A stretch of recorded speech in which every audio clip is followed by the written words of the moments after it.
Good morning po sa inyong lahat. Ayan, welcome to my YouTube channel. Ayan, andito si Mama M sa may Santo Cristo, papunta ng likhaan ng mga bata. Asan kaya yan? Para akong nahilo. Hindi ako hiyang guys sa aircon. Pagbaba ko para akong nahihilo. Ayan. Andito ako sa may Santo Cristo. Hindi ko alam ang aking pupuntahan. Basta skits lang. Skits lang. Ayan. Nakapayong pa si Mama Ems. Ayan. Ako ay hahanapin ko ang Santo Cristo na likhaan. Ang likhaan po guys ay isa po siya na patanggalan ng implant na ang implant po. Alam niyo ba guys kung ano ang implant? Yun yung implant na itinatanim sa amin para hindi na mga anak. Hindi na mga anak. O ayan, ngayon due date ko. 3 years nang nakatanim sa aking braso. 3 years na. Ayun o guys. O, andito sa akin. O, andyan sa akin. Andyan sa aking braso. 3 years na siya na nakatanim dito sa aking braso. Bale, ang due date ko ay October 27. Kaya ngayon na 23 pa lang. Kailangan ko nang pumunta sa likhaan. Yun po ang name ng pangalan ng tagapagtanggal ba yun? Ayan, likhaan. Hindi ko alam kung asaan siya. Dito muna ako guys, nagpa-vlog muna ako. Hinahanap ko yung likhaan. Basta daw magbaba ako sa bago magtulay ng Santo Cristo Bakal. Saan kaya yan? Hindi ko alam. Magtatanong ako. Ma'am, saan po ba dito ang likhaan? Ay, nandun po talaga na Ebenezer. Diyan po ako, doon po. Doon po sa Ebenezer. Ah, malayo pa yun? Hindi po, malapit. Ah, sige po. Thank you. Yan. O, dito po. Sa may likhaan. Tatanong ako. Ayan, thank you. Doon po ako magpapatanggal ng ng aking implant na nakatanim sa aking braso para hindi ako hindi na mga anak. Ngayon, kailangan ng tanggalin kasi due date na. Ayan, wala muna akong contraceptive ngayon. Ayan, kasi sabi nga, ang pangit ko na daw sa implant. Side effect siguro ng implant. Bakit ang tanong ko, kailan ba ako gumanda? Ano ba yan? Ayan. Kailan ba ako gumanda? Kasi lagi nilang napapansin, nanunuyo na ako. Nanunuyo pa, laging pagod siguro sa implant siguro. Ayan, nandito sumusunod lang ako kay nanay. Tinuturo sa akin kung asaan ang patanggalan ng implant. Ang implant po ay isa pong contraceptive para hindi po kami mga anak ng mga babae. Kailangan namin ng mag-control kasi I have 4 kids. Mahirap pa kasi ayan,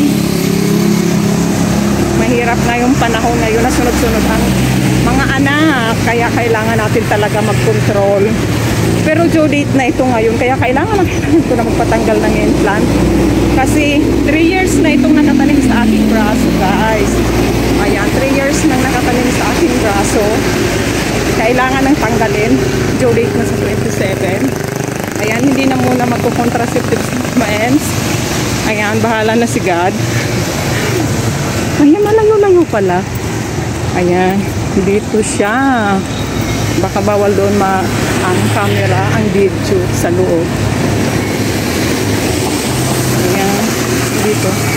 Andito ang aking, andyan sa braso nakatanim yung implant ko. Ayan. Ayan. Pasok po kayo dyan. Papasok pa ako dyan? Oo, gaganon kayo. Andun lang yung likhaan. Thank you po, mama. Thank you, te. Mahirap pala hanapin kasi pa loob. Hello. Ah. Ayan, thank you. Ayan o, papasok. Tapos hininto ako ng jeep doon sa ano, sa may malapit na sa tulay. Tapos balik ako dito. Andito pala siya. Papasok. Ayan, papasok pala siya. Buti may nagsama sa akin na nasa loob ko. Ayan, andito. Pasok daw ako dito. Tapos ayan, andito na ako sa may likhaan. Ayan, parang sarado pa. Ayan o. Sarado pa siya. Parang walang opisina ngayon ng likhaan. Ayan. Sana bukas siya. Sana. Pero anong oras na? Alas 10 na eh. O, nakasarado pa yung likhaan. Ayan. Upo-upo muna dito kasi sarado. Ayan, sabi dito. Tuwing Lunes daw ay sarado ang likhaan. Kaya balik na naman ako tomorrow balik ako, guys. Ayan pala siya, oh, Tuesday, walang nakalagay Saturday, tinakpan. Sarado pala ngayon, Monday. Ay, naku. Monday, sarado, kaya uwi ako. Uwi ngayon si Mama Ems. Uwi, ayan, sarado, nakalak siya. Ayan, nakalak. Wala pala siyang Monday dito sa likhaan. Kaya tomorrow, babalik na naman ako. Tomorrow. Kaya na, guys, pauwi na ako. Pauwi na si Mama Ems. Tomorrow, babalik siya uli. Kasi wala pala pag Monday. Ayan. Sayang ng aking pagpunta. Hindi matatanggalan ako ng implant. Ayan. O, ayan. Dito siya. Mahirap din pala hanapin. Kasi sa loob siya eh. Ayan, guys. Pauwi na ako, guys. Andito ako sa may kalsada. Abang uli ng papuntang Tungko. Ayan na, guys. Dahil muna ako sa bago umuwi sa simbahan. Kasi hindi nga natuloy yung aking pagpapatanggal ng aking implant. Kasi pag Monday pala ay sarado. Ayan, nandito ako sa may simbahan ng Tungko. Ayan. Sarado pala pag Monday.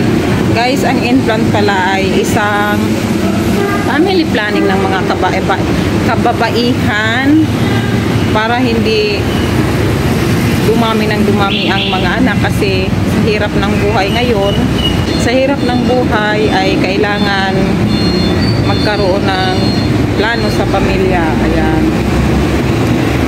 Kailangan ng plano, hindi yung sunod-sunod ang anak kasi kawawa sa mga anak natin. Alam. Hindi natuloy, sarado yung yung center na aking pupuntahan.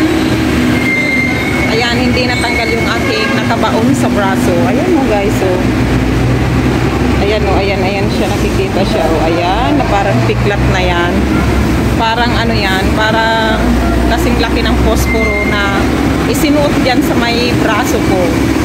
Ayan, para makontrol na hindi madagdagan ng aking anak. Kasi mahirap din yung anak ng anak. Kaya pero sa ngayon, it's enough na ang 4 na anak kasi I have mayroon akong babae, mayroon akong 3 lalaki at saka isang girl. I have may twin na ako, may kambal na boy at saka girl. Ayan, blessed na ako sa kanila, tama na. Sa ngayon, kailangan ko lang patanggalin ang aking implant kasi due date na, expired na, 3 years na ito nakabaon sa aking braso. Kailangan ng tanggalin. Ayan, sarado pala pag Monday. Ayan. Nandito ako sa simbahan. Ayan. Dadaan muna. Salamat, guys. Thank you so much sa inyong lahat. Sa walang sawang sumusuporta sa akin. Yung mga yumayakap sa aking YouTube channel. Ayan. Thank you so much sa inyong lahat. Ayan. Thank you. Love you all. Bye. Thank you so much. Maraming salamat. Thank you. Love you all. Ayan. Daan tayo tayo sa simbahan para ipag-pray at magpasalamat sa lahat-lahat. Ayan. Thank you so much. Bye, bye, bye.